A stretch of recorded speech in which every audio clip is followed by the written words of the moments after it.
Справа нумар 6. Сінька і зялёнка. Памылка здабываючай прамысловасці ці помста нячысцікаў. Кожны гарадзенец бываў на сіньцы і зялёнцы. Не веру, што хтосьці не шпацыраваў крутымі берагамі ці не купаўся ў блакітным люстэрку сінькі ці ў туркусовай каламуці зялёнкі.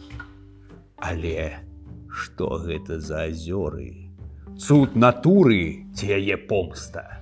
Загадкавых фактаў, звязаных з сінькай і зялёнкай, безліч. Тэмпература і колер вады, дзіўная прыцягальнасць для людзей, расчараванні рыбакоў і утапленні. Што ўжо сціпла маўчаць. Мы гістарычна-дэтэктыўнае агенцтва «Юрыдыка» і сёння будзем даследаваць справу пра загадкавыя вадаёмы сіньку і зялёнку. Тым часам вы, шаноўнае панства, падпісвайцеся на наш канал, стаўце пальцы ва ўсе бакі, пішыце каментары. Пачынаем. Падазраваныя. Існуючыя стабільна ў часе і прасторы аб'екты, запоўненыя рэчывам, якое знаходзіцца ў вадкай фазе, памеры якіх займаюць прамежкавае становішча паміж морам і сажалкай. Месца дзеяння – урочышча Гранічы, блізка паўночна-заходняга ўскрайку горада. Улікаў не шмат, але шмат чутак, успамінаў і ўскосных сведчанняў ад жыхароў горада. І нават крымінальных справаў.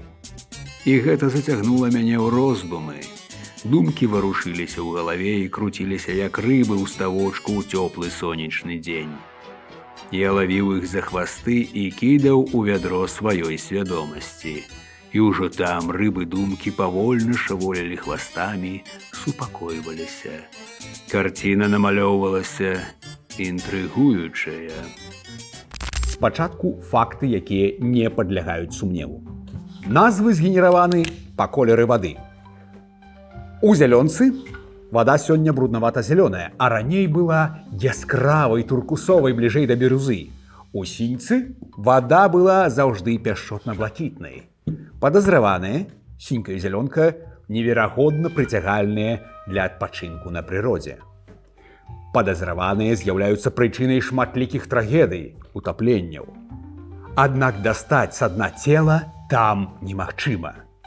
Падазраваныя не маюць папулярнасці ў рыбакоў, але самыя ўпорныя ўсё ж прыходзяць і тырчаць гадзінамі на берагах. Падазраваныя падазруюцца ў тым, што яны не азёры. Але ж пачнем ад пачатку. То бок, з апошняга тэзіса гэта тая рыбка, якую лягчэй за ўсё злавіць у гэтай мутнай вадзе. Нібыта пачала вымалёўвацца схема.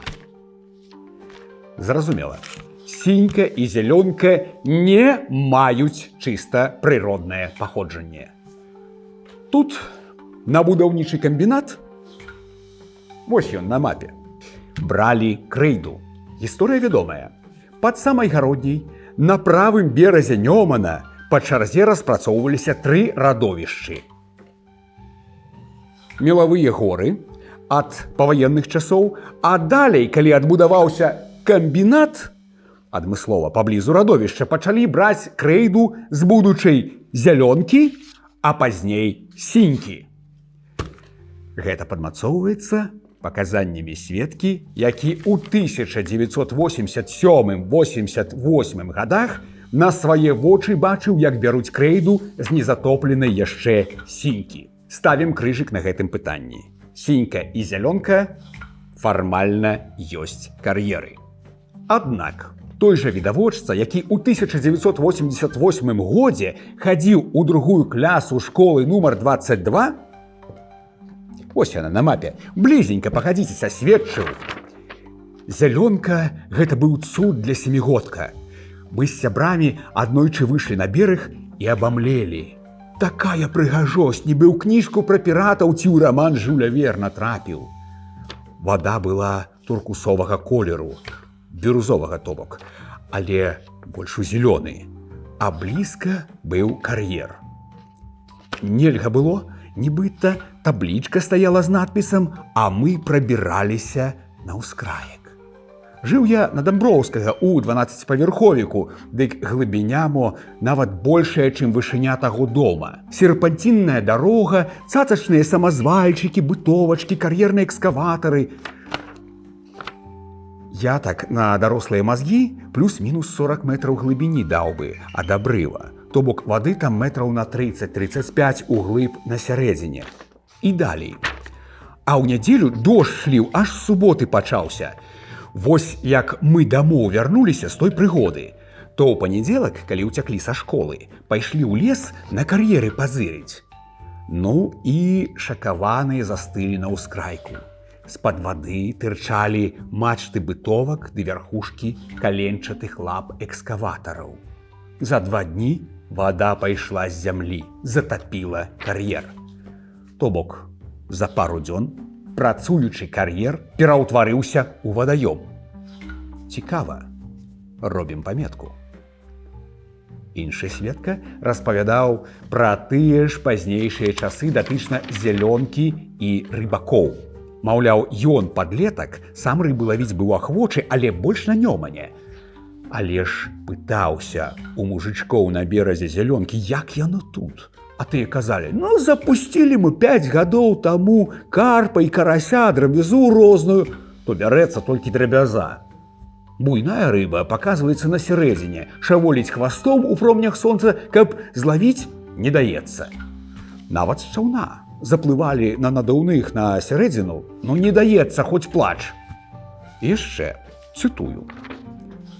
У 2002 плаваў у зялёнцы, а я КМС па плаванню. Ля берага не купаюся. Плыў на спіне, бо вада непразрыстая, то на сярэдзіне штосьці жывое ды халоднае ткнулася ў нагу і нібы шоркнула па плячох. Напружыўся зразумела, рвануў да берага і ўжо з абрыва паглядзеў, што там. А там рыбіна мо на 80 сантыметраў. Стаіць на сярэдзіне, пад самай паверхняй і шаволіцца. Пэўна, той карп, што на пачатку 80-х запусцілі. А што да тэмпературы вады, тут цікава. Яна нібы слаістая. Роўны цёплы слой на паверхні. Метра на 1,5 ўжо неўтульна, а глыбей, як у самы лёд залез, а яшчэ плыні. Гэта цікава. Ніякіх плыняў наверсе няма. А вось на глыбіні 2-3 метры нібы струмені нейкія. І гэта асабліва на сіньцы. З гэтага вялікае адчуванне прысутнасці нейкай істоты.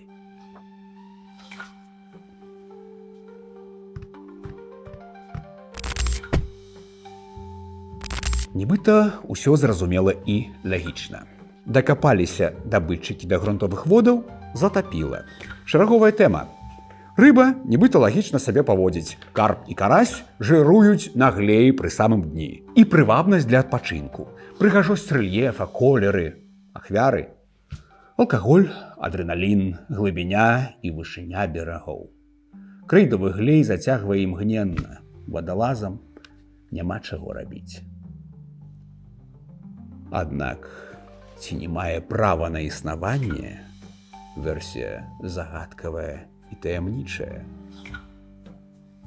Чалавек з нажамі бульдозераў і лыжкамі экскаватараў прыйшоў у лясы і выгнаў з насіжаных месцаў і жывёл, і птушку, і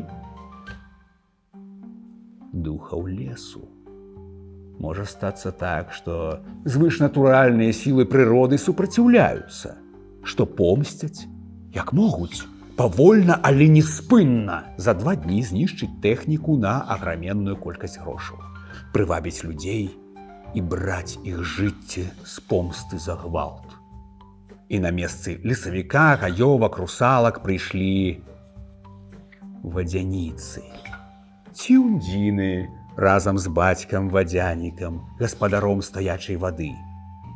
І не плыні з-за перападу ціску кранаюць ныральшчыкаў за пяшчотныя месцы, а драпежныя ундзіны гатовы зацягнуць на глыбіню. А карп на сярэдзіне вадаёма — конь гаспадара вады, які дае знаць. Не лезь, заб'е. Сумна, што гэты цуд сіньку і зялёнку сёння знішчаюць. Замест суіснавання з прыродай тыя ў кабінетах вырашылі татальна перамагчы яе. Чым адкажа прырода? Убачым. Вось такія вынікі, сябры. Можна пагадзіцца з версіяй скептычнай, а можна з містычнай. І тая цалкам кладзецца на логіку. А што думаеце вы? Стаўце лайк, калі вам спадабалася наша расследаванне, пішыце ў каментарах вашыя ўражанні, абмяркуем. Справа закрытая. На сувязі. Расследаванняў яшчэ шмат.